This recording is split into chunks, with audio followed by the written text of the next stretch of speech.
Nabi Adam adalah manusia pertama kali yang diciptakan oleh Allah. Nabi Adam diciptakan secara sempurna. Oleh karena itu, sebagai bentuk penghormatan kepada Nabi Adam, Allah memerintahkan para penghuni surga untuk bersujud kepada Nabi Adam. Tetapi para iblis tidak mau karena merasa yang paling sempurna. Oleh karena itu, Allah mengusir mereka dari surga. Nabi Adam merasa kesepian sehingga Allah menciptakan Hawa untuk menemaninya. Singkat cerita, pada suatu hari, Nabi Adam dan Hawa memakan buah, di mana buah itu dilarang oleh Allah Subhanahu wa taala. Buah itu bernama buah khul. Dengar berita tersebut, Allah Subhanahu wa taala menurunkan mereka ke bumi di tempat yang berbeda-beda. 40 tahun kemudian mereka ditemukan kembali di sebuah bukit yang penuh dengan kasih sayang. Selama di bumi, mereka dikaruniai 40 orang anak. Pada Nabi Adam pada umur 960, beliau wafat. Selanjutnya yaitu kisah dari Nabi Nuh. Nabi Nuh merupakan nabi ketiga yang patut diimani setelah Nabi Adam dan Nabi Idris. Nabi Nuh mendapatkan gelar Abdus Syakur dan merupakan Rasul Ulul Azmi. Nabi Nuh terkenal dengan kisah kapal yang mengarungi banjir besar. Banjir tersebut merupakan azab dari Allah kepada manusia yang tidak mau beriman kepadanya. Akhirnya, kaum tersebut tenggelam dalam banjir, termasuk juga istri dan anak sulung Nabi Nuh. Nabi Saleh adalah keturunan ke-6 dari Nabi Nuh. Nabi Saleh berasal dari kaum Tsamud. Kaum Tsamud adalah kaum yang selalu menganut tentang berhala-berhala. Pada suatu hari, Allah memerintahkan Nabi Saleh untuk berdakwah kepada kaum Tsamud agar mengikuti ajaran-ajarannya.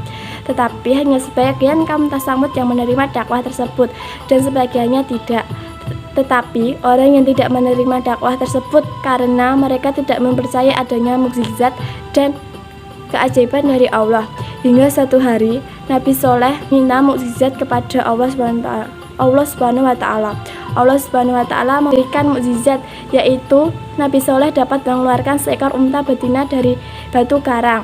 Pendengar tersebut, kaum yang tidak mempercayai tetap tidak percaya, hingga mereka rencanakan untuk membunuh unta tersebut dan akhirnya terbunuh. Singkat cerita, Nabi Saleh mengetahui bahwa untanya sudah terbunuh dan Nabi Saleh memperingati mereka bahwa akan ada azab yang datang, sehingga mereka tidak percaya.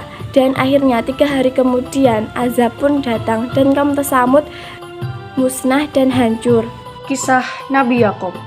Dari pasangan Nabi Ishak dan Rifkah, lahirlah 2 orang putra, pertama Is dan kedua Yakub. Is sangat disayangi oleh ayah, sedangkan Yakub disayangi oleh ibunya. Pada saat usia lanjut, Nabi Ishak tidak dapat melihat. Ia sering dilayani oleh Is.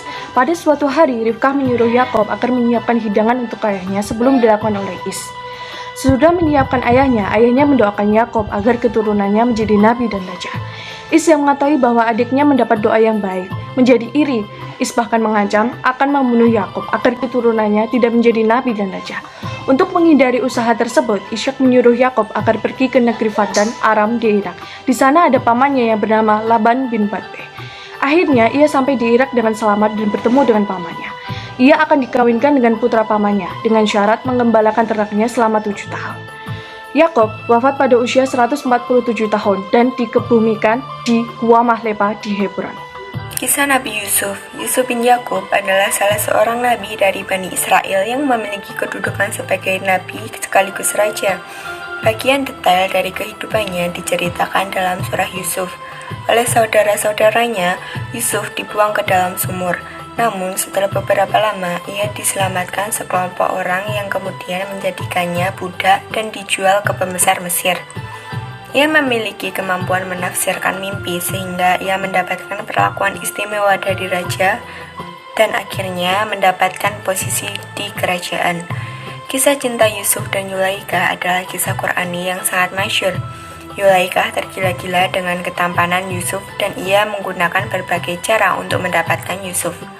Namun, karena kegagalannya, akhirnya ia memfitnah Yusuf telah berkhianat, yang membuat pembesar Mesir menjebloskan Yusuf ke penjara.